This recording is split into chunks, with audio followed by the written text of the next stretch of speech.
Karena itu dikatakan oleh Paulus, aku meminta kepada kamu, jangan memaksa aku untuk menunjukkan keberanianku dari dekat, sebagaimana aku berniat bertindak keras terhadap orang-orang tertentu yang menyangka bahwa kami hidup secara duniawi.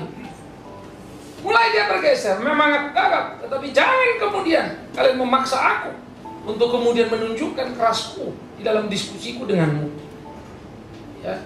Jangan pula orang-orang yang menuduh kami hidup secara duniawi. Paulus bilang menarik ya, memang kami hidup di dunia, tetapi kami tidak duniawi. Ini kalimat bagus setengah mati. Saya suka ketika Yesus berdoa di Yohanes 17. Bapa, aku tidak meminta engkau mengangkat mereka dari dunia ini, tapi aku berdoa supaya mereka jangan sama dengan dunia. Kita ada di dunia, tapi tidak sama dengan dunia. Kita di dunia, tapi tidak duniawi. Itu kalimat pakai Paulus. Artinya hidup kita adalah konfrontasi dengan dunia ini. Hidup kita adalah perkelahian sengit dengan dunia ini. Paulus berkata, aku tidak pernah mengambil keuntungan dalam pelayanan. Aku tidak pernah mengambil nilai-nilai materi yang bisa mengenyangkan. Saya kagum dalam kalimat seperti itu. Sehingga Paulus dengan tegas menyatakan sikapnya, apa yang dilakukannya adalah apa yang dilakukannya dalam ketetapan dan kedaulatan Allah yang dia tidak pernah mengambil keuntungan dari pelayanan. Tapi yang lain-lain itu memang hanya mengumpulkan uang-uangnya saja, mencari materi untuk isi perut.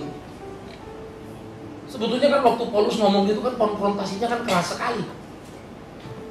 Karena justru yang mengambil keuntungan dari pelayanan lebih banyak daripada yang tidak. Dia membuka front yang sangat frontal sebetulnya. Tapi memang dia jujur. Maka orang-orang seperti ini kalau sampai bisa bicara kan, berarti punya pengaruh kan, begitu kan? Lalu bangunlah geng-geng ini.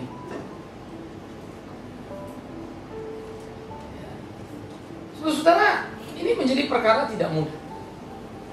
Ini yang menjadi penting untuk kita pikirkan, bagaimana kita harus melakoni seluruh pemahaman kehidupan dan menempatkannya dengan cara yang jeli, dengan cara yang pas. Maka orang-orang yang tidak suka dengan Paulus juga menjelek-jelekan Paulus, termasuk waktu Paulus di penjara. Ya, kepada orang Filipi dikatakannya, jangan kalian malu karena aku di penjara. Rupanya banyak isu kan, tuh lihat tuh masuk penjara, tuh begini. Karena ada penjara sama dengan narapidana, sama dengan penjahat kan, kira-kira begitu. Padahal pada waktu itu Paulus masuk penjara karena kebenaran Injil, bukan karena dia jahat atau akibat kejahatan yang dilakukan. Beda sekali. Sehingga apapun orang tidak mau tahu lagi, pukul rata, lalu hantam, dan kemudian menyerang Paulus. Tapi Paulus tidak pernah gelisah, tidak pernah berubah dari posisinya, tidak pernah dia resah, tetapi dia memainkan perannya secara utuh. Dan dia memainkan perannya dengan cara yang bertanggung jawab. Ini menarik, saudara. Bagaimana dengan kita melakoni keseharian kita? Beranikah kita berjalan di jalan yang Tuhan kehendaki?